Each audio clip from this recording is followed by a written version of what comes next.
Okay, so we're going to start this morning at the very top line of Yud Gimel Amud Beis. Um, and before we start there, I just want to quickly review something which will be germane to our learning. So just quickly, uh, we're relating to the Mishnah on Yud Beis Amud Beis, where there is machlokas between Rav Meir and the Rabbanon, Chachamim actually, whether if you find a shtar chov, you find a document of debt, a debt document, as to whether or not who do you return it to, the creditor or the debtor. So that's the overarching theme, and there's a lot of branches that come off that tree. So first off, in the Mishnah says, just quickly, it says as follows: that if you have a shtar chov and it has a provision for a lien, in other words, it liens property, you cannot return that to the creditor, because if you return it to the creditor, Beis Din will force a payment from that document. The question, of course, is what's the problem? But that's what we've been going through and will continue to go through. But as a principle, this is Rav Meir's position, that if there is a lien in the document, you can't collect. However, you can't return to the creditor. However, if there is not a lien written, it's strictly Reuven lent Shimon $100, period, then you can return it to the creditor.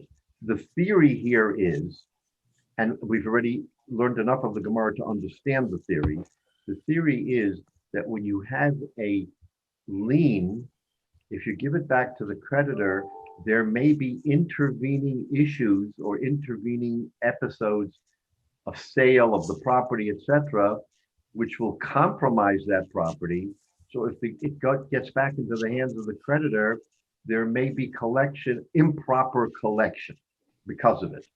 On the other hand, says Rav Meir, if there is no lien, then you can simply only collect from the debtor. And that's not a bad thing.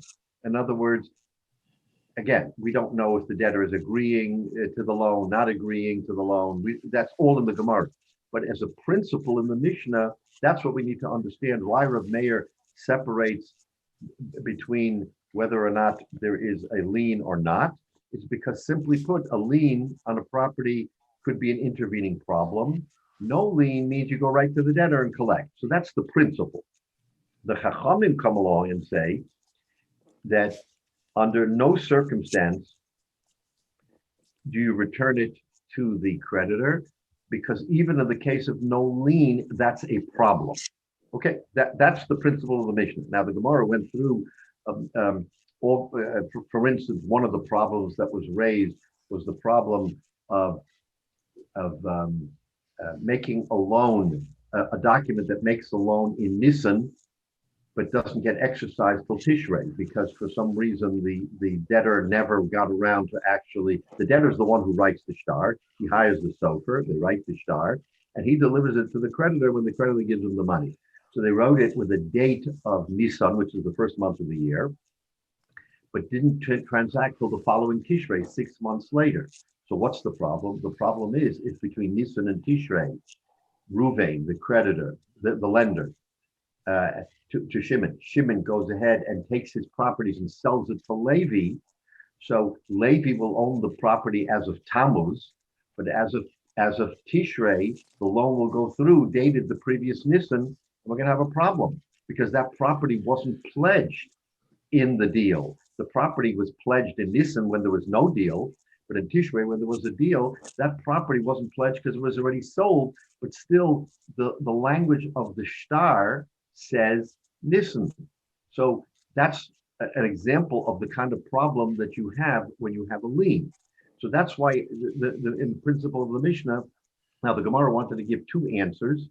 And one was Rav Asi, and his answer was that we're talking about something called a shtar hatna. It's a certain kind of a loan document where the pledge is made In other words, when the borrower makes the loan document, the pledge is made as of the date of the signing of the day. The pledge is made as the date of the loan, and therefore, if the date of the loan is Nisan and the deal happened in Tishrei, no problem because he did pledge it in Nisan. Doesn't matter if there was an intervening sale. That sale doesn't matter because the lover pledged it as of Nisan. That's called a shtar no. And then we went back and forth. There were some questions about that.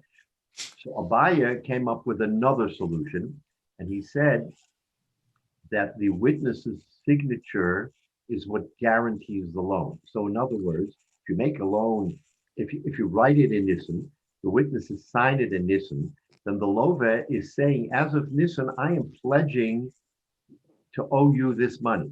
In other words, this pledge is as of Nisan, regardless of when the loan actually happens. The loan didn't happen until Tishrei, but we're no longer worried about the Nisan Tishrei contract because it doesn't matter that the actual transaction happened 6 months later. It's when the witnesses sign that the pledge comes into effect. So the lover is pledging his property as of Nisan. So regardless, we're not worried about it.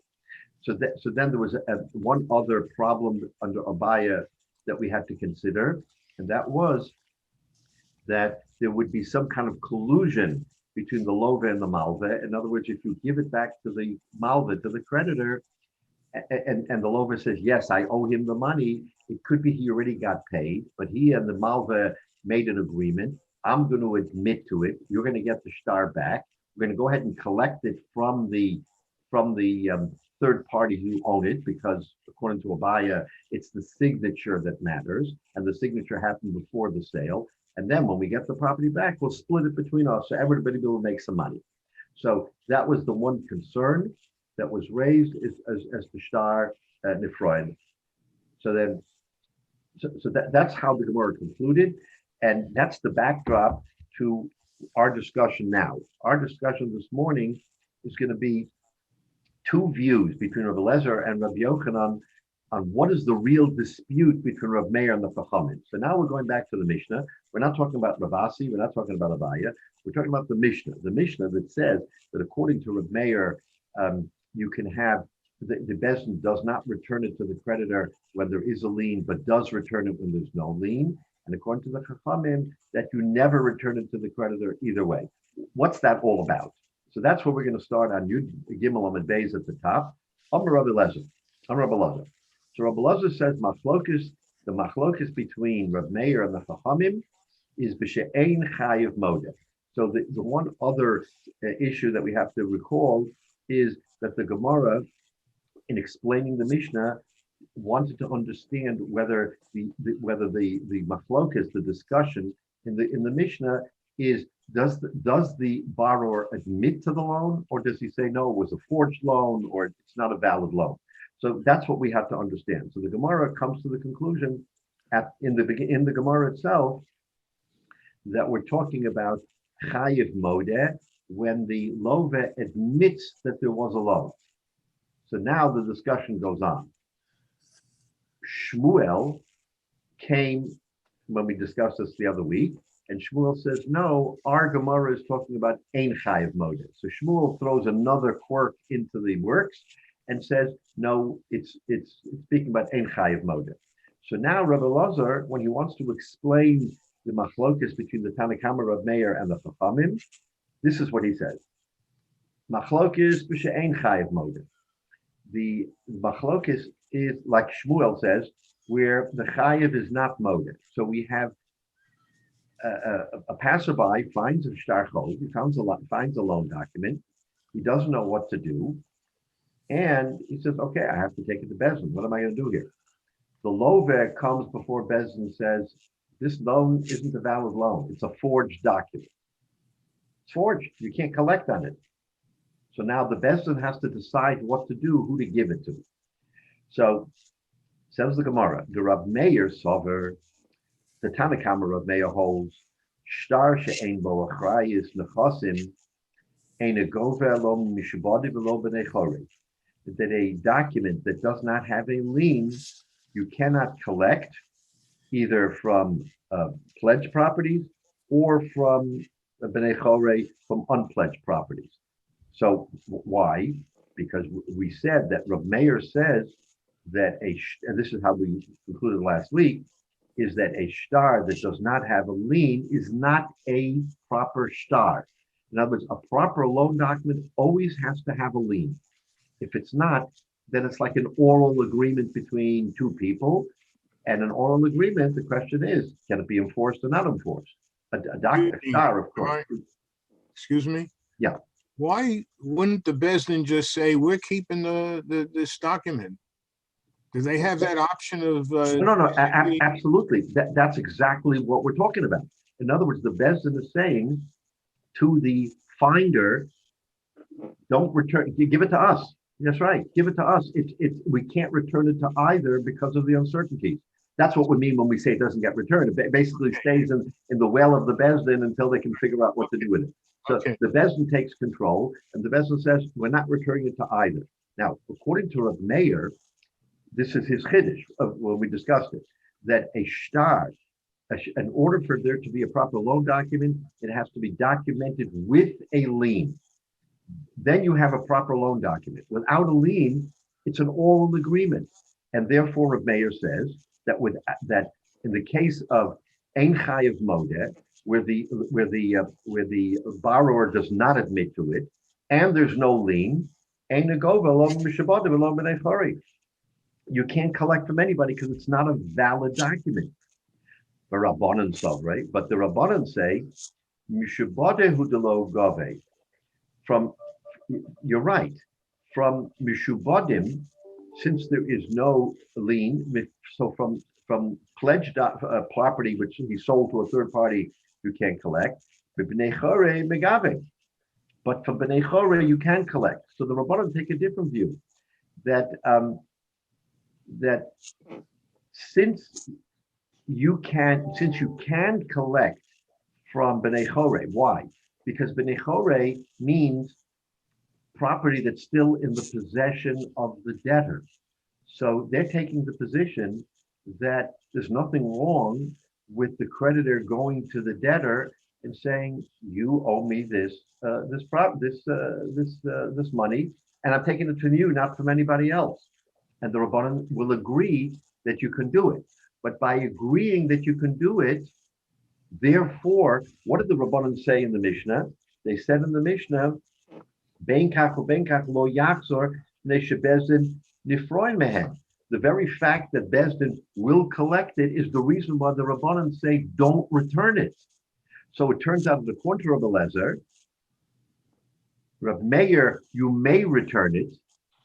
Why can you return it? Because you can never collect on it. So in other words, the Gemara is taking it, so it's an inverse result from what's happening. According to Rabbi Meir, since you can never collect, you can return it to the creditor because the creditor will never be able to collect on it. According to the Rabbanan, who say you can collect on B'nei Chorei, you don't return it because you might be able to collect. So that's Rabbi Eliezer position. Rabbi Eliezer says that according in Rabbi Meir, no problem, return it. He never collects on it. It's a piece of paper with no value. But according to the Rabbanan, since you can collect on B'nei Chorei, because after all, why is it worse than an oral document, according to the Rabbanan? So on B'nei Chorei, who are you hurting? You're not hurting anybody. You're just going to the debtor. The fact that the debtor denies it is the reason why we don't collect. Therefore, you can't return the document. So that's Rabbi Eliezer Shita. Rabbi Eliezer. Rabbi, why would Rabbi Meir say, what would be the purpose of a written agreement without a lien? Why would you put anything in writing then if it's the same as an oral agreement? So exactly. Rabbi Meir is saying that if you make a loan without a lien, you might as well just have an oral agreement. It has no value. In other words, they took stock and said, in order for this to be a proper shtar, there has to be the ability of the lover to be able to collect from the chassav. What happens if the debtor goes bankrupt? The debtor goes bankrupt, you have no recourse. So Rav Meir is saying, you know what? The way to protect the malveh is to have a lien. That's exactly Rav Meir's point. That's why only lien documents are valid, because otherwise you're giving him nothing. You're giving him air. So why wouldn't the base then reinforce that and say there would, if they agreed with Rabbi Meir's position, why wouldn't they say there's no star without a lien? It's not a star. Exactly right. That's why they say you can't collect. That's why the Bezdin says you cannot collect on this star without a lien, because it's not a star. But if that's their position, why would it be considered a star if there wasn't a lien? Okay. So you're saying, why is it considered a star?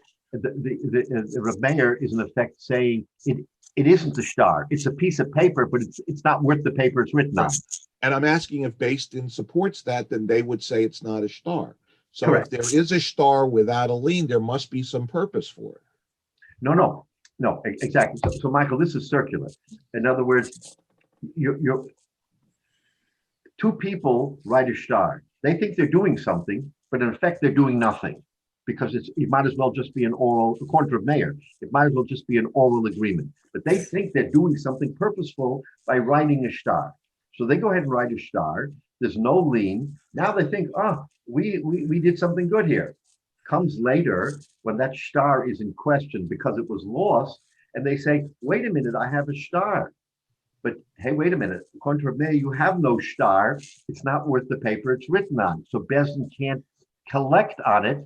That's why you could take that star. Remember the Gemara at the very end last week said very sarcastically, so what do you do with the paper? It says give it back to him. He can use it as a cork in his wine bottle, because the paper has no value. I understand, but why would a sofer, I mean, just to take money, why would a sofer write it? No, Michael, you're asking, why do the participants go through the motions? That's a whole other matter. They think that maybe by writing the star, they're doing something of value. They may believe that, and only when it comes to Bezdin does Bezdin tell them, oh, the star, not worth the paper it's written on. But since there's Does the star have Adam? Are there Adam on the star, or it's not relevant? There could be Adam on the star. Yes. Yeah, there could be Adam on the star. But remember, this is Rav Meir's view. Not everybody holds this. So if Rav Meir says it's not worth the paper it's written on, then they went through the motions. There was a malveh and a loveh and Adim and everything fine, but there was no pledge of property. That failure to pledge property, according to Rav Meir, is a fallacy in the whole document. Rabbi, when you say when you say a pledge, does that mean property, or can it be like jewelry or something? No, property. This is strictly property. Strictly property. Real property that can't be moved and can't go anywhere. Yeah. So, in other words, you're saying that a guy can't say, listen, lend me $1,000. I'll sign an agreement that I owe you $1,000. And without, according to Rav Meir, it's not worth the paper it's written on. That's like me going to you without paper and saying, do me a favor, lend me $1,000. Well, I mean, no in those, okay, but in these days, that would be it would be a valid document if it's a promissory note. Hold on. It's a valid document. So what do? You want to go ahead and collect on it. The Lova is now bankrupt. He has no money. Yeah. What are you going to collect? Well, yeah, he has nothing to. Which is why Rav Meir. That's why Rav Meir defined a star, a valid document in a loan has to have a lien, so it has teeth to it, so that there's something to collect. Otherwise, you might as well just write it on the back of an envelope or say, I owe you, and then where's the pledge? There is no pledge. There's no security. There's no security.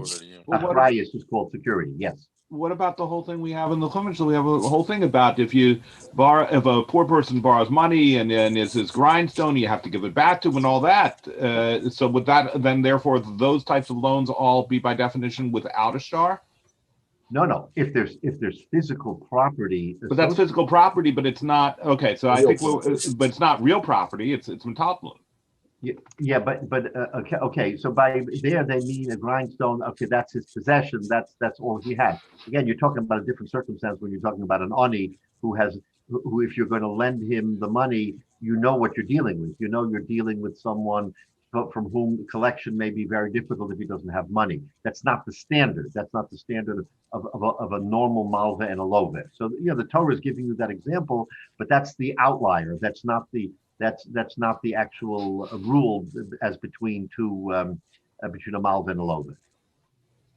So it's a different circumstance. So again, this is what Meir's view. And so that's why I said circular, Michael, because you're coming back to the same thing and you're saying, why would they do it? Well, they do it because they think that's a valid shtar. But wouldn't the Beis Din just say, I mean, don't we know that the position ultimately is it has to have validity, or the Beis Din would rule it that would be a requirement for a shtar, and otherwise Right, there but you're talking about a malva and a lover who may not be learned. And so they're out in an outlying rural community and they want to make a deal. And the Malva wants to be a good guy and lend $1,000 to the Love, and he has witnesses, and it's all fine and good. They never had a Beis Din experience. They never had a bad experience. This will be their first learning experience, so they'll know going forward. Never but they're engaging a sofer who's knowledgeable in this in the law. So maybe. No, look, I get the question. And to get to the core of it, but obviously, if again, the Gemara is positing a situation which, in fact, we believe happened.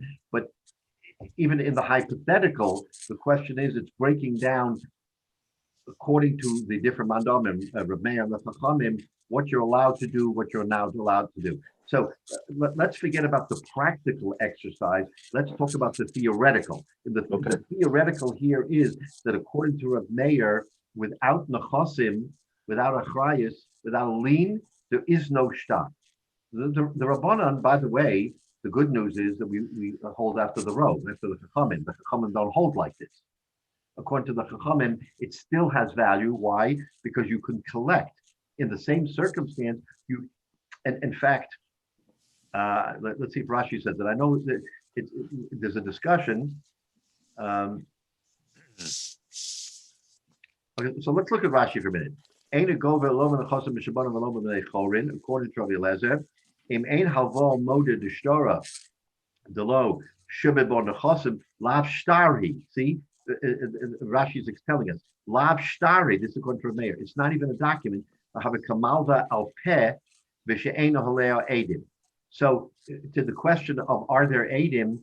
There are edim on the document, but since it is considered like a loan ba'al peh, it's as if there weren't edim. So I think, Jay, you may have asked the question, aren't there witnesses here? Yes, there are witnesses, but according to Rav Meir, it goes so far as to say, since this isn't a valid document, it's as if there aren't even witnesses. So in other words, you and I transact, you lend me $1,000, I say thank you, and I walk away. No one knows. If this document didn't have a shibud, a lien, no one even knew other than you and I. That's how far Rav Meir goes in saying what you did has no value. And because it has no value, you can't collect. So if you can't collect, might as well give him back the piece of paper, because that's all he's got, a piece of paper, nothing more. But Rabbanan Savri, says Rashi, the rabbis hold, Lahai Lahamia Hava Shtora should take Kamalva al Peh Be'edim. See, the Rabbanan's position is a little bit different. Not that this document has a great deal of validity, but it has some validity. In other words, it's not worse than Malve al Peh Be'edim. So according to the Rabbanan, Jay, in your question, there are edim. It's like an oral loan with edim, not a shtar. It's like according to Rav Meir, there's not even edim anymore, right? Because the fact that we vitiated the whole deal. According to the Rabbanim, it's a shtar malva al peh edim. Hilkach govim b'nei chorei, since you can collect. In other words, you can't collect from mishubadim, from pledged property, because we don't know that we can collect from there. But at least you can connect from b'nei chorei, from property that the lover still owns. This way, this is why, according to the Rabbanan, you don't return it. They're given the nachal. Since it fell, in other words, now we have a doubt. Is this a real document? Therefore, we don't return it. In Reb Meir, we return it because you can never collect. In the Rabbanan, since you can collect, we don't return it. But the fundamental difference between the Rabbanan and Reb Meir is a document, a loan document without a lien. According to Reb Meir, it's like a oral loan without Eidim. And according to the Rabbanan, it's like a loan with Eidim. So that's the according to Rabbanan, it's a little bit stronger than according to Reb Meir. So They're that's saying that the only type of loans that can be made are loans between the wealthy or people who have who have substance. The poor people are locked out of the society of being able to get a loan because they don't have any property to pledge. right. Okay, so that's an interesting question because in essence, in order to keep the integrity of shtar of the process, you're correct. There has to be some pledge. There has to be some pledge made. Otherwise, according to Reb Meir, it's ripe for fraud. That's not the halacha, by the way. That's not the halacha. But in the discussion of the Gemara, Reb Meir took a very strict tone because he said, if you don't, then the whole lending industry will be up for grabs. In other words, there won't be any secure way of making a loan, and we're going to chill people from making loans because they know they won't be able to collect. So, in other words, this is a balancing test. This is a balancing test. Wasn't Rabbi Meir very rich? Say again? Wasn't Rabbi Meir very, very rich?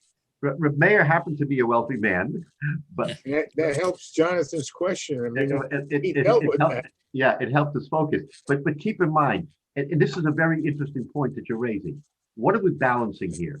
We're balancing here the right of people to transact business and be secure in their transaction versus those who might not have property, and how will they get a loan? How will they get along? So that's what your question is, right? Because if someone can't borrow. So there were safety nets, even according to Meir, you can make an oral loan. It's just that, buyer beware. You know what you're dealing with. If you're going to lend to someone who doesn't have nechasim, who doesn't have property, then just be aware that when you come to collect, you may have nothing to collect. So now you have to say, okay, I'm going to do it as a chesed, I'll do tzedakah, I'll do this, I'll do that.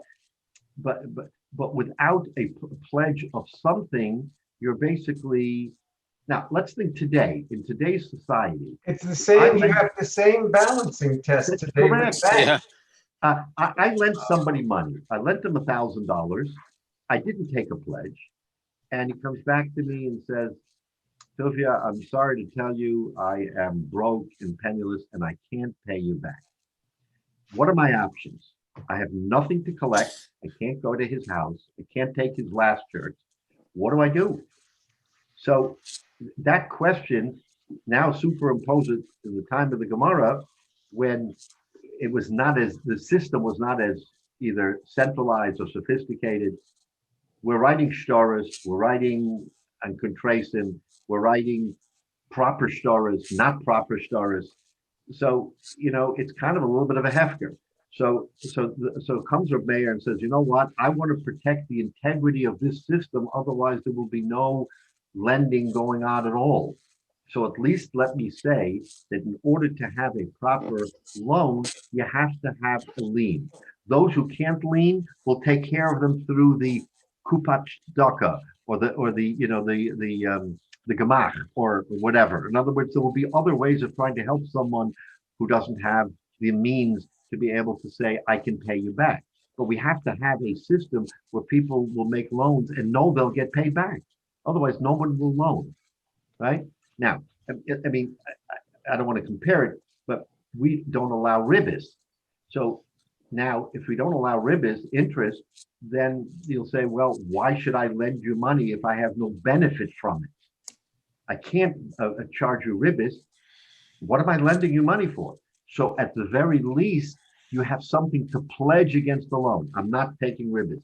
I'm making the loan. Very good. But at least let me have the ability of collecting the loan at some point in time.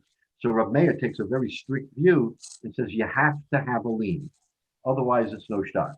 And again, the Chachamim, who we really hold like, I mean, the halacha ultimately is like the Chachamim, is that you can make shtaris, but again, you're making shtaris with the understanding that you may have a limitation on collection. As long as the parties have that understanding, then we can go forward. Okay, so that's Rabbi Elazar's view. Now, A question, Yes. sort of more of a general question of this whole idea of liens on property for small loans. If you're borrowing, $100,000 and you're gonna, it's now your lien is effectively, 2 acres of land, whatever. It's one thing, but borrow $1,000, and so your lien is on this land as opposed to being on metaltalin, as we're saying, and therefore, what's going to happen? They'd have to either sell off one tiny corner of the land to make it worth it, but that itself becomes harder to sell, or you end up selling the whole thing and have a whole big mess of having to then the owner would get some of the money back. It's like a bank sale, as they say, Right. but then he doesn't have his farmland. I mean, no matter how you do it, it's a whole mess compared Right. to if he's able to, well, I guess if he's able to have metaltalin and sells it off himself, then you avoid the problem. But it seems like we're putting a very strange situation, particularly since even though in the time of the Gemara, we're really talking about in Bavel and so on, which does apply to here today.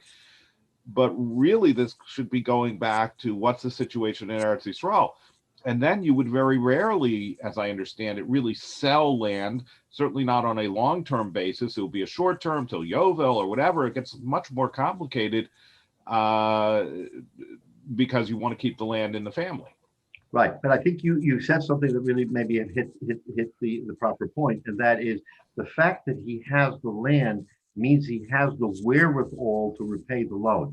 So in point of fact, you may not actually sell the land, like you say. The land isn't going to get sold, but it may be a situation where I lend you $1,000, the land may be worth $100,000, and so you're not going to sell off a corner of the land. What you're going to do is you will have the means to pay it, or you'll pledge a portion of the land to somebody else for money and repay him, and then work out a deal with the other guy. In other words, there could be produce on the land, so he'll take $1,000 worth of produce, or he'll sell the produce. The borrower will sell the produce, turn it into money, and pay him back. In other words, the fact that you have the land already allows you to have ways to pay back, even without chopping up the land necessarily, because you're a man of means.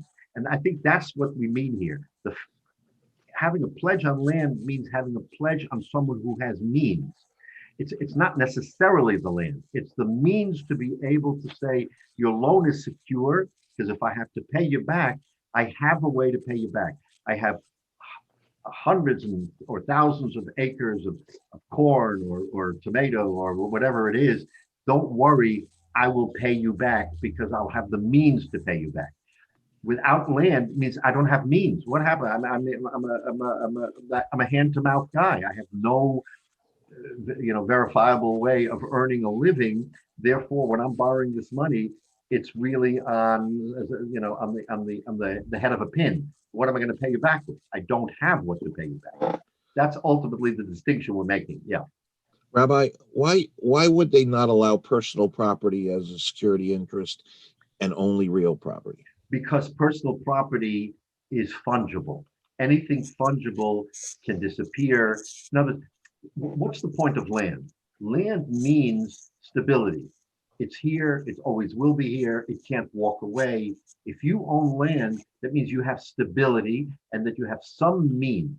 What you may be a very wealthy guy and have diamonds and all kinds of other things, but we all know that he's here today, gone tomorrow. There's ways of making that disappear legitimately or not legitimately. So if someone is borrowing on the pledge, now here's the difference, Michael. If the pledge is on jewelry and the jewelry is put into the custody of the Bezdin or the custody of a third party, that's okay. In other words, it may not be land as such, but it's a chrayas. So we use land. That is permitted. Land is the currency of stability. But if someone has something of extreme value, and that value can be secured, it's security that we're talking about. I use land because land is always the way that we think about it. But if someone secures it on today, we may secure it on bonds. Bonds are ready paper. I mean, it's money, right? But if you take bonds and put them in the safe deposit box, that's security. But as opposed to not having security, where it's fungible, where either you can't collect it or he doesn't even have it to begin with. So I think Rabbi Grauman, yeah, I was going to comment on the whole securities thing also, because I was thinking not necessarily just personal, but even necessarily on governments when they sell off bond notes to the public in order to raise funds for running whatever right. funds for that, it's something secure that the creditors are expecting their money's back in order to make sure that they get to pay. So Right. there's something tangible, and that they have to, that again, like land, it is similar in that respect, that you have the security that it is going to be repaid. Right. So once upon a time, I think maybe the whole world was balanced on the gold standard, that you had a repository of gold which stood behind the paper, so you had something real. Today we're not even really on the gold standard, and it's not something that everybody says, oh, we have gold. But if you think about it, that's what we're talking about. The gold would be like nechosim, because gold is it's hard, something that can be controlled and can't just grow legs and walk away. But if you're doing it on something that is fungible, or as we say, it's like a luft, it's like, trust me, I'll repay you. So then you have nothing that you can really hold on to. So then that fits in and solves my earlier question of the poor man. The poor man then is not, it is a special case in that you have to give it back to him when he needs it. That's the chesed to the ani to do that, which goes against the idea that you're holding a security, you hold it 24/7 until you get paid back. That's So right. that's what the exception, but what this would say is that for anybody really, you could hold a physical item, not land, as a security if you actually have it in your possession. But for him to say the gold cup on my shelf is the security, you can come and get that we're saying doesn't work. If you want that to be the security, you have to hand it off to the lender for the duration of the loan. Correct. Which is why it's easy enough. That's why we use the example of land, because land, you can't move, you can't take it, you can't do anything.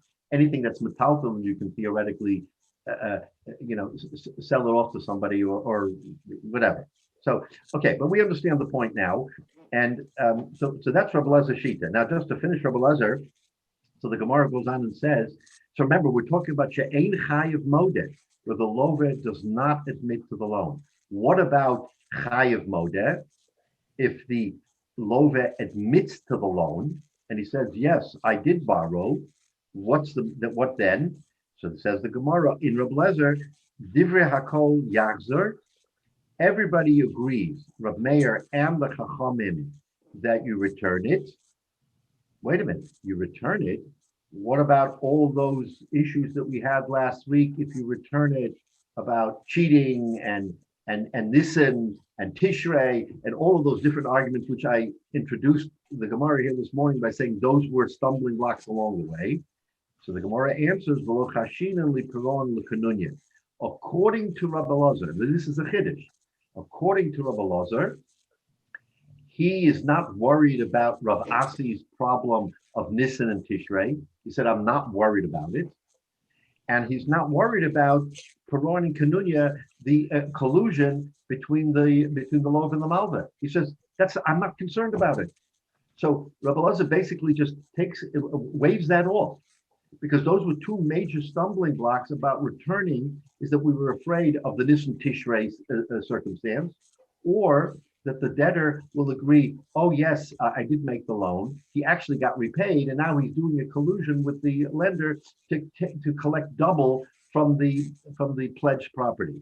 Rabbi Elazar says, I don't hold from that. That's not a problem. So according to Rabbi Elazar, if there was a situation where the Love admitted that that it's owed, divrei hakol yachzor, even on pledged property, you can return it to the creditor, and the creditor can now collect. So that's a big chiddush that Rabbi Elazar is saying, I'm not concerned about all the other issues that you raised along the way. Okay, so that's Rabbi Elazar. Now, Rabbi Yochanan Omer, there's a different interpretation to understand the machlokas between Rabbi Meir and the Chacham. What is that? Rabbi Yochanan Omer, Rabbi Yochanan comes along and says, machlokas keshechayev modeh. No, the machlokas is with the chayev is modeh. In other words, the lover says, yes, I made the loan. Now, the Rabbi Meir Sover, Rabbi Meir says, shtar she'ein bo achrayis nechasim, that a shtar that has no achrayis nechasim, which is what? Which we said before isn't really a shtar according to Rabbi Meir. It's an oral agreement. Mishubadehu delo gave. So from mishubadim he cannot collect. But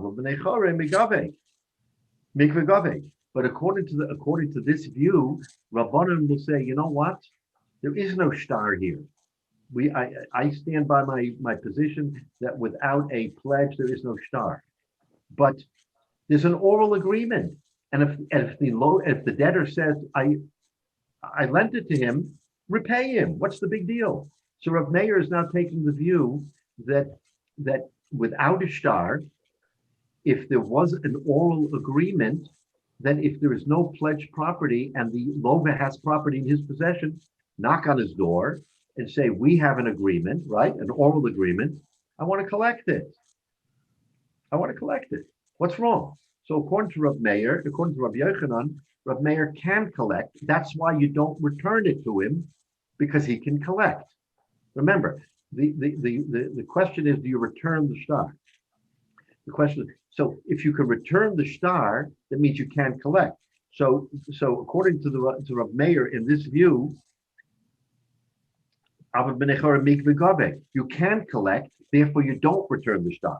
The Rabbanan Sovrei and the Rabbanan, the Chachamim say, Mishabadi Nami Gabe, that from Shubadim you can also collect. So they take the position that you can collect from everything, therefore you don't return it. So according to Rabbi Yochanan, you don't return to the Malveh, not according to Rabbi Meir and not according to the Chachamim, because it's collectible. So as long as it's collectible, we can't return it to the creditor. That's the position of Rabbi Yochanan. Now, Rabbi Yochanan comes and says, what about if he didn't admit? But if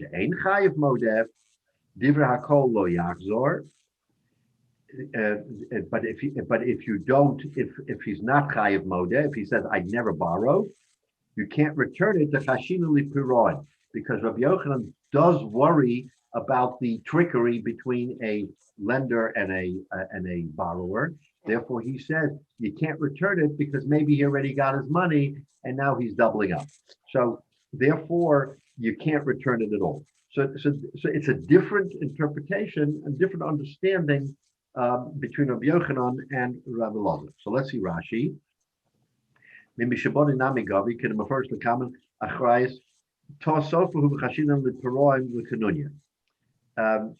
So, okay, this concept of Tos Sofer, a mistake on the Sofer's part, I want to hold off until a little bit later when we're going to discuss it thoroughly. But again, he says from Shabbatim you don't collect because we're afraid of Peron and Kenunya. When he doesn't admit, says Rashi, because we're afraid of the trickery between a borrower and a lender. Okay, so now we have a machlokes between the Elazar and Rabbi Yochanan. So the Gemara is going to want to understand. So what? What difference? What's the practical difference? How do we understand? Okay. So now the Gemara says as follows: the second to last of the smaller line. Tanya kavosid Rabbi Yochanan.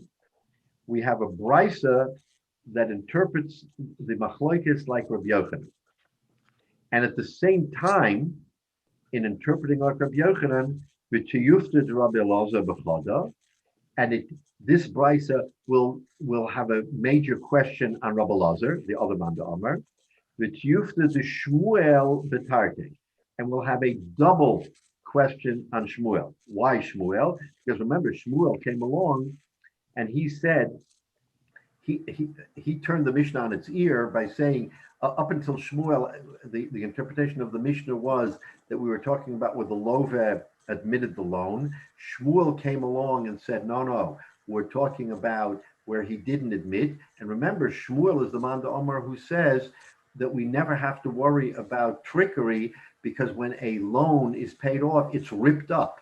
Remember, this is another question that we had. How do you cancel in those days, that when a loan was repaid, the creditor gave the document back to the lover, and the lover shoved it in his stack of papers. Okay, he did nothing with it. So therefore, it's ripe for problems if he loses it because we don't know.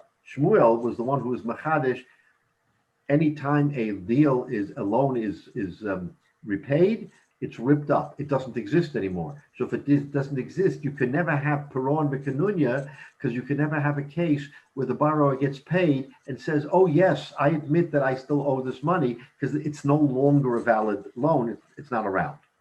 So now we're going to learn a brisa.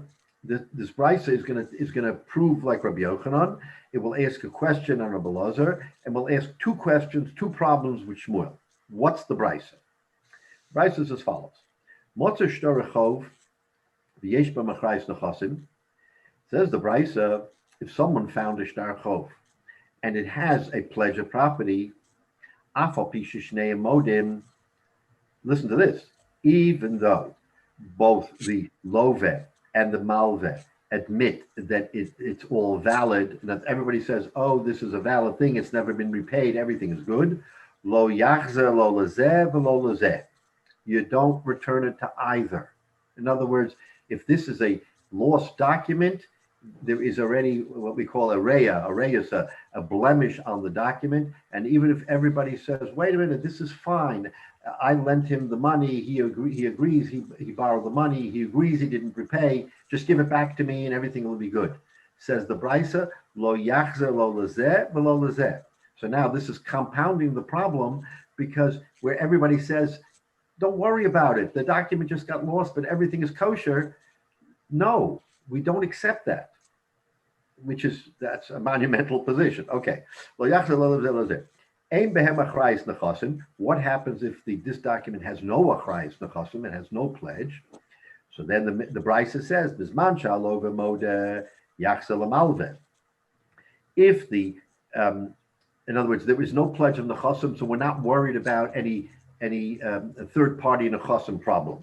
So if the lover admits, he agrees, I borrowed mod yachzel malva, you give it back to the malva because he admitted there's no problem. Because there's no pledge here. Ein halove modeh, but if the lover is not modeh, lo yachzel lo lezeh lo lezeh, you don't return to either. Divrei Rab Meir. These are the words of Rab Meir. In other words, this brisa has also a machlokes between Rab Meir and the Chachamim. These are the words of Rab Meir. Why? Shahaya Rab Meir Omer. Why does he take this position? Because Rab Meir says, Shtori sheyesh b'machrayis nechasim govim nechasim mishubadim. He takes the position that a shtar that has achrayis nechasim you can collect from those properties. You can only collect from bnei chorim. Therefore, he takes this position. Okay, we understand. And in that brisa, the Chachamim say,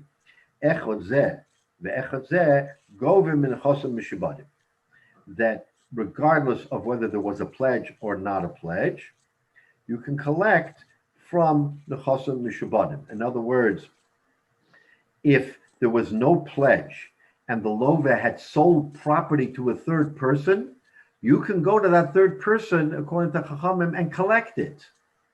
The document doesn't give you permission, but since the lover had that and he sold it, you can collect from the chosim mishubadim. So the Chachamim are taking even a wider view of this and saying, you know what?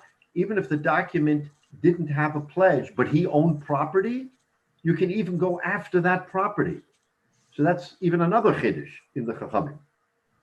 So now, okay, so this brisa, you see there's a machlokes between Rav Meir and the Chachamim, and this is a little different than our Mishnah. It's a different brisa, but there still is that machlokes between them. So now, Rabbi, is that equivalent to saying, even though you didn't write it down, but he has property, it's the same as if he did write it down? yes, in the Chachamim's view, now writing down isn't essential. But we're now taking, the Chachamim are taking a different view, that writing down is, before we said you have to mamish write down if you didn't write down. The Chachamim are saying, wait a minute, he owned property, good enough. You don't have to have written it down. You can, the Chachamim say you can go collect from those properties, even if it wasn't written down, as long as you know he had property. So any oral agreement makes the person's possessions vulnerable to being used as security. Right, except that he's saying it can't be oral, it has to be in writing. But yes, I mean, Right, okay. yeah, right, exactly right. This is diametrically opposed Broadest. to the view that the mayor took, how you have to be stringent about writing a document with, writing a shtar with shibud. The Chacham are going the other view and saying you can write a shtar and there's no pledge, but you're still allowed to go after it. Why? Because we want to protect the loveh and the malveh. So therefore, to protect them both, we're saying the reason why the malveh, even though the malveh didn't use it as a pledge, but he knew you had property. So he didn't pledge it, but he knew you had property. Chacham say, if you have property, that's enough. That's good enough. Okay. Even though the property could have disappeared in between the time of. Well, disappeared meaning sold to a third person, but not disappeared in principle. Right. I mean, the property's around. That's why we use property, because property can never go away. It may belong to someone else, and then you're going to have to fight with someone else for it, but at least you have something to fight over, as opposed to, again, you can have jewelry and all these other things. If they're not pledged, they disappear. Where are you going to go? What are you going to do? Right. Thank So, you. Thank you. okay, so that's the brisa. Now comes the punchline. Says the Gemara. Okay, let's quickly look at Rashi. Va'afa pisha shnei modim, says Rashi, chashinin lekanunya. See, we're afraid of kanunya, of collusion. Bizman shahalo v'modeh shu chayiv lo yachzil amalveh she'en kan kanunya delo govim mishabadi. Because he's only collecting from Bnei Chore, not Mishabade, so there is no trickery. Govim and Chosim Mishabadim, according to the Chachamim, below Yachzor. Therefore, you don't return the document. In other words, the point here is you don't return the document to the Malveh, because according to the Chachamim, you can collect from everything. Remember, the position is, if you can collect, you don't return. If you can't collect, you do return. So according to the Chachamim, since you can collect from everything below Yachzor, and you don't return it, and even if both of them agree, oh, it's absolutely valid, according to the Chachamim, we're afraid of Kanunya. All right. So now that's the position. Now, to Yufted Rabbi Lezer B'chada, what's the kasha? The the Rab Meir shtar she'ein bo achrais nechosim ein agavim nechosim mishabadim v'lo b'nei chorin. That we, according to Rab Meir, we say if there's no achrais nechosim, you can't collect from anything. V'kama bein Rab Meir bein Rabbanon lo chashinim lekanunya. Ubaraisa katani shtar she'em ba'achrais nechasim mishabadi hudel agave hom b'nei char megave v'katani ben Rab Meir ben Rabbanan chashinim lekanunya. The kasha on Rabbi Lezer is as follows. According to Rab Meir, in our Mishnah, the way we learned it, we say that Rab Meir says that a shtar that has no achrayis is not a shtar, right? It's not a valid shtar. You can't collect from anything. And we say that according to Rab Meir and according to the Rabbanan, we're not afraid of kanunya. We're not afraid of trickery. Our brisa specifically says we are afraid of trickery. We say in the case of, we're both admit, right? We're both admit that it was not that it's a valid document, we say Bein Reb Meir, Bein Rabbanon, you can't collect Chashinim L'Knunya. Why? You could say Sheshneya Modim Lo Yachse Lo Zeh V'Lo Zeh, says the Brisa Alma Chashinim L'Knunya. In our Brisa, we are afraid of Knunya. In the Mishnah, we're not afraid of Knunya. So he's saying this is the stira from our Brisa. In other words, the language of the Brisa is exactly like Rabbi Yochanan. So he wants to prove that Tanya Kavasa Rabbi Yochanan. He does it by just enunciating the Brisa, and that's Rabbi Yochanan's position. Then he comes and says we have a kasha on Rabbi Elazar B'chada. What's the kasha? The kasha on Rabbi Elazar is that Rabbi Elazar comes to the conclusion that we're not afraid of Knunya, and here the Brisa says specifically we're afraid of Knunya. So we see that this Brisa cannot be like Rabbi Elazar, because according to Rabbi Elazar, we are afraid that there will be a collusion between the Lov and the Malveh, and according to the Brisa, we're not afraid of that issue at all. So that's the example of that's the example that he gives. Now, so let's finish up just on this point, because on Shmuel, the Kashas on Shmuel, we're going to have to wait till next week. But so, Frank the Gemara B'Ha'Tani Tarte. So the Gemara has a kasha here. You're telling me that there's a kasha on Rabbi Elazar on one thing. What's the one thing? Whether there's Knunya or not. Wait a minute. There are two problems. What are the two? Look at Rashi. You're saying that there is a kasha on Rabbi Elazar.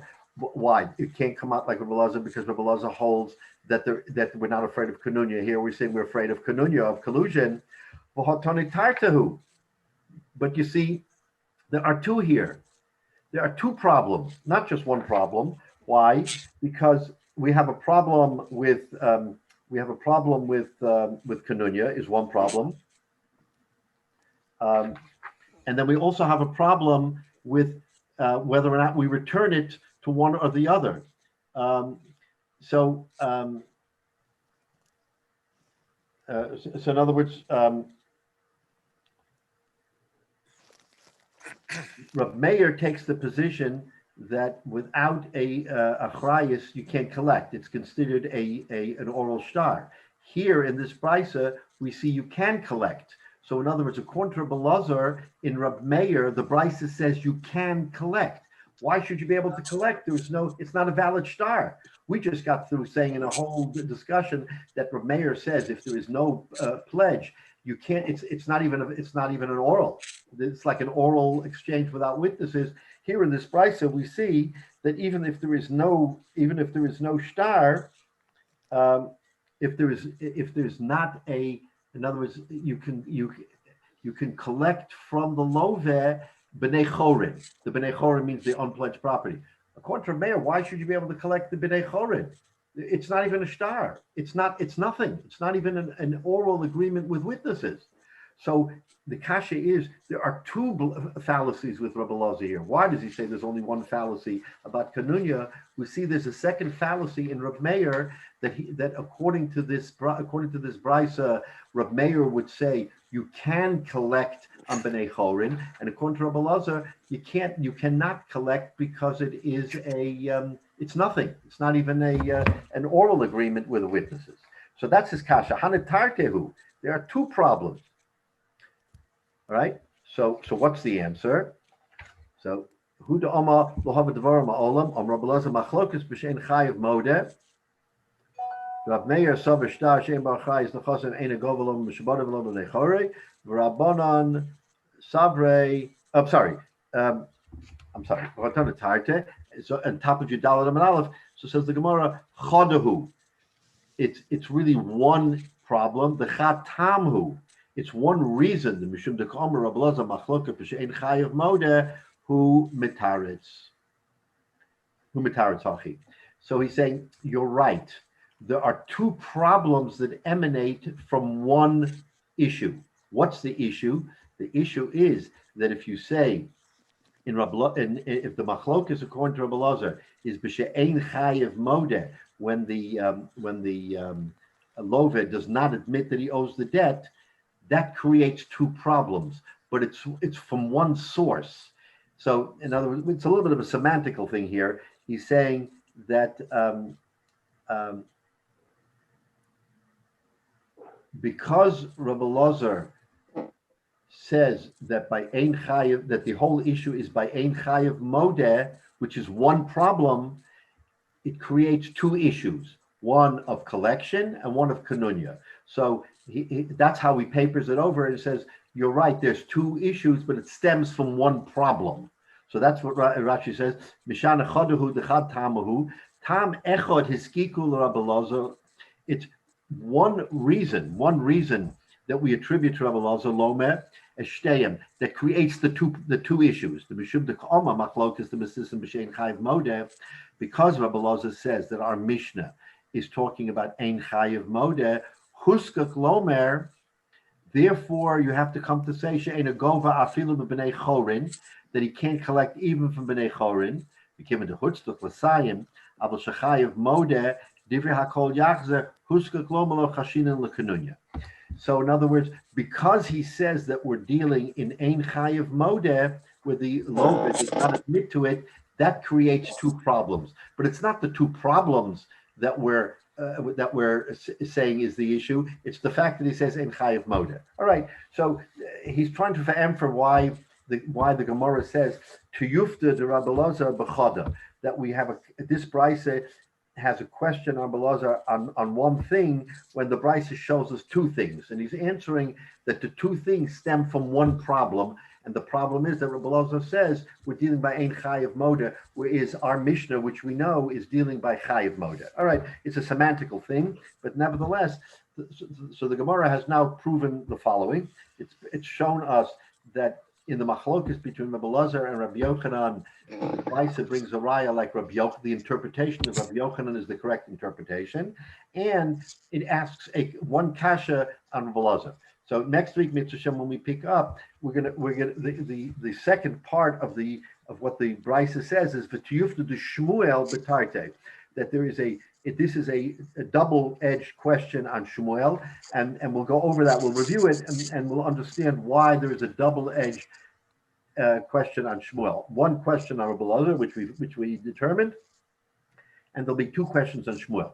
So Mitzvah Shem will pick it up next week. But I think we're getting the flavor here that in these discussions, which are not halacha, because we know that the halacha is a little bit different, but you're getting an understanding between Reb Meir and the Chachamim as we go through this, is how they view the whole issue of loans, of protecting people, of what the appropriate thing is. And again, these are all the hypotheticals which are real.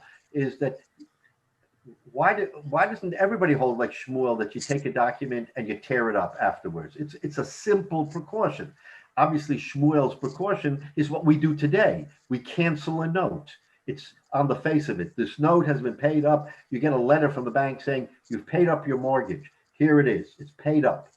A cancellation of the note. That simple solution somehow, other than Shmuel being mechadish it, was not an acceptable way of doing business in those days. You would think for all these people who are as smart as they are, why didn't they do that? But they didn't. That's what gave rise to all of these kinds of issues that we talk about. So yeah, again, maybe it gives us a little bit of an insight on the mindset of how people did business then. It was more rooted today because allegedly we're more sophisticated in our dealings. So we have checks and balances. There's enough problems with the checks and balances, as we know. But in the simple rudimentary exercise of lending and buying and selling, I guess maybe people had more trust in each other, and people didn't think that people would do each other dirty.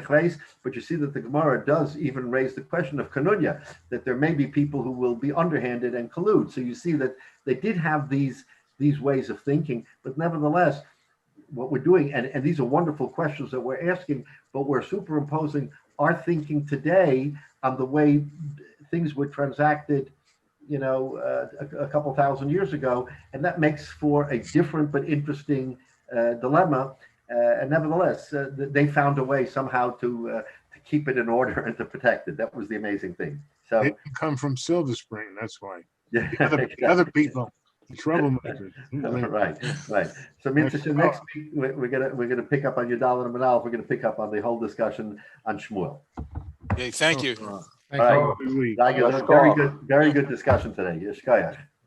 Thank you. Uh, Yeah. Be well.